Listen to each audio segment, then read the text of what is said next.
আমি সাংবাদিক বন্ধু অনুরোধ করব, আপনাদের অনেক জেম্মা কিন্তু এই বসে, শুধু এত আপনাদের অনেক জেম্মা। আপনাদের শুধু আমি আজকে সাংবাদিক সম্মেলন করতেছি আপনাদের জন্য, যে আপনাদের অনেক জেম্মা। আপনারা জাতির বিবেক, আপনারা জাতির বিবেক, আপনারা একটু ঘুরবেন, দেখবেন কোন জায়গায় কি অবস্থা। যদি আপনারাই সত্য সুন্দর কথা প্রকাশ করতে না পারেন, তাহলে কি করবে আমাকে বলুন তো? জাতি কার কাছে যাবে? আমরা কাছ থেকে আবদার, এই যেমন আপনাদের কাছে আবদার করার জন্য আসছি, আপনাদের কাছে আপনাদের মাধ্যমে জাতিকে জানাবার জন্য আসছি।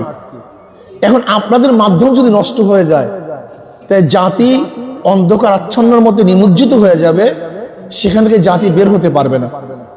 এর জন্য আমি জাতির বিবেক সাংবাদিক বন্ধুদেরকে বলবো, আপনাদের বহুত বড় দায়িত্ব। আপনারা প্রত্যেকটা সেন্টার দেখবেন, প্রত্যেক জায়গায় যাবেন, আপনাদের টিম যেন সব জায়গায় কাজ করে। সুন্দর একটা নির্বাচন উপহার দেওয়ার জন্য আপনাদের ভূমিকা কিন্তু 80% কাজে লাগবে, 80% কাজে লাগবে আপনাদের ভূমিকা। এর জন্য আল্লাহর রাস্তায় সুন্দর পরিবেশ সৃষ্টি করার জন্য আপনাদের জোরালো ভূমিকা আমি চাচ্ছি।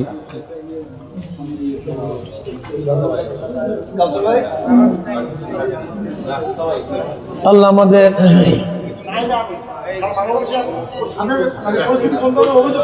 না, যেমন আমাদের বরগুনায় ভোট চাওয়ার কারণে তাকে মারা হয়েছে।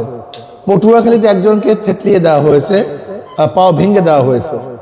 আমাদের ধানের শীষের প্রার্থীর পক্ষের লোকজন আমাদের একজন ব্যক্তির পাওকে ভেঙে দিয়েছে হাত পাকে ভোট চাওয়ার কারণে।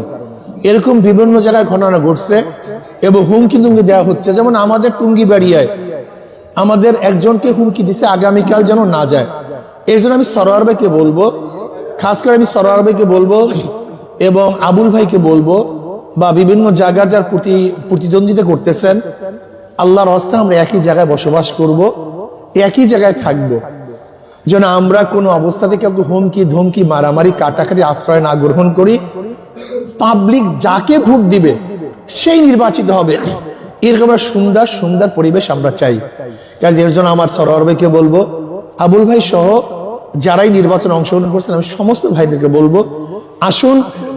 দীর্ঘ দিন পর্যন্ত মানুষ ভোট অধিকার প্রয়োগ করতে পারে নাই, অধীর আগ্রহে তারা ভোট অধিকার প্রয়োগ করার জন্য এই দিনটার অপেক্ষা আছে। সবাই যেন ভোট কেন্দ্রে যেতে পারে।